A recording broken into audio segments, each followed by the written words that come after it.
आज मु प्रस्तुत करिछि सिमेई उपमा। ये बहुत सुंदर बहुत टेस्टी रहिबो।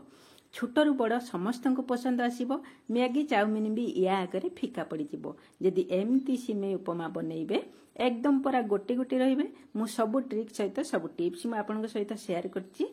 नमस्कार, लिपा किचन रे आपन समस्त स्वागत।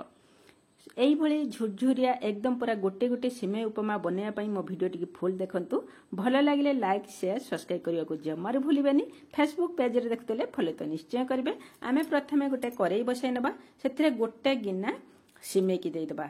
एठी मु माने केवल खाली सुखिला करेई रे सिमेई को देइछि। सिमेई को देइकी आमे लो रु मीडियम फ्लेम रे गैस को रखिबा आ बिना तेल रे एमती आको आमे भाजिबा।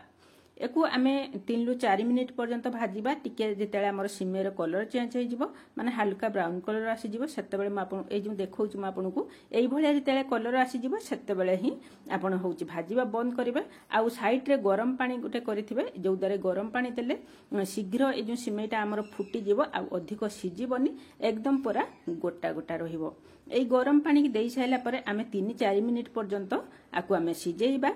3-4 मिनिट रु आमे होची बेसी सिजेइबाने, काहेकि ना हमर जदी अधिक सिजी जिवो सिमेई ताहले ये जम रेसिपी जमा भलो बनिबनी। एठी मु देखंतु 3-4 मिनिट परे आपनको देखौची सिमेई हमर एकदम पूरा 60-70% भलिया सिजी गलानी। एकदम पूरा गोटा गोटा अछि, एकदम हाथ रे भांगी आउची, किंतु होची ये हमर मिले जाउन बा चेपा ही जाउ नाही।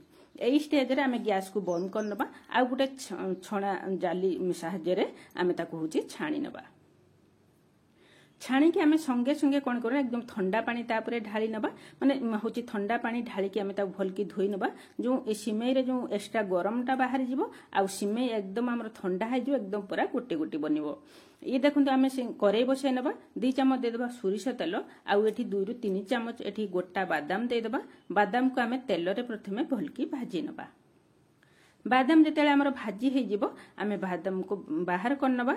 आ सेम करे रे आमे गोटे चम्मच दे दबा बुट डाली, गोटे चम्मच दे दबा बिरी डाली। ए बिरी डाली बुट डाली टिके जते काले हमर भाजी हे जिवो आमे कोन करना सेथिरे होची आमे देई दबा माने हाफ चम्मच होची कोला सोरिष आ गोटे चम्मच दे दबा आमे गोटा कंचा जीरा दे दबा।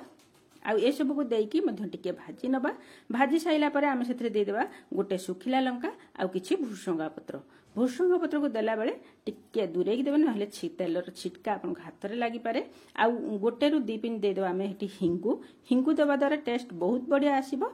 आ एठी आमे गोटे पियाज को काटी की छोट छोट करके दे देबा। म एठी मीडियम साइज रो पियाज गोटे काटी की देइची, एकदम पूरा छोट छोट करके देइची। ए सब को देई साइला परे आमे होची गैस रो फ्लेम को मीडियम रे रखिचे। मीडियम रे रखी आमे होची याकू किछि समय पर्यंत भाजीबा। पियाज जेतेबेले हमरो अधारु अधिक टिके भाजी हे जिवो सेतेबेले आमे कोन करियो ना काटी रखितबा अदा आ कंचा लंका को देई दबा।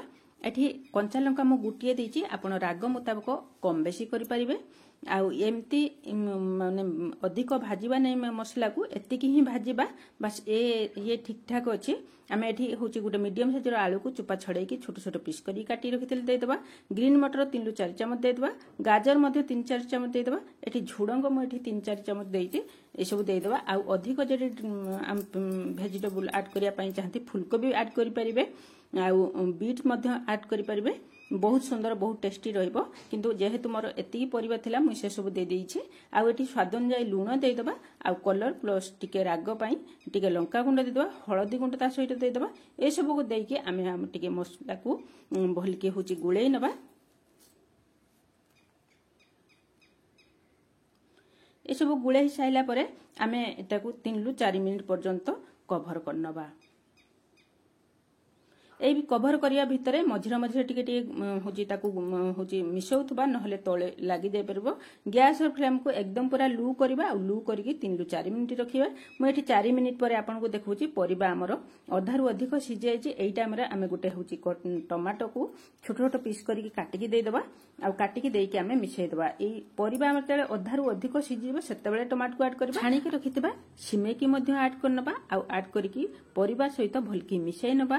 तापरे आमे आमे जो भाजिकी रखिथिले चिना बादाम ताकू मध्य ऐड करनबा गोटे चामच कसुरी मेथी पत्र दबा आउ एठी गोटे चामच माने हाफ चामच रु टिके अधिक दे दबा आमे चिकन मसला एई मसला दबा द्वारा या टेस्ट को माने बहुत बढ़ई थाए आउ आपण जदि चिकन मसला न देबे आपण मैगी मसला मध्य देई परिबे आउ यार स्वाद ना एकदम पूरा मैगी भलिया ही आसीबो ए सब देई साला परे आउ टेस्ट को टिके माने होजी माने बैलेंस रखिया पई आमे गोटे चामच दे देबा चीनी दबा द्वारा मिठा हबनी किंतु टेस्ट एकदम पूरा परफेक्ट रहिबो आ बहुत सुंदर बहुत टेस्टी रहिबो निश्चित भावे एमती प्रस्तुत करंतु यदि आपनकर चीनी पसंद है चीनी की मध्य स्किप करि परिबे देखंतु केते सुंदर पूरा झुरमुरिया हैची एकदम पूरा गोटा गोटा बनिची जम्मा भी काहा देह को केही लागी नाहंती आपण निश्चित एमिति थरे बनांतु रहिली बाय जय जगन्नाथ।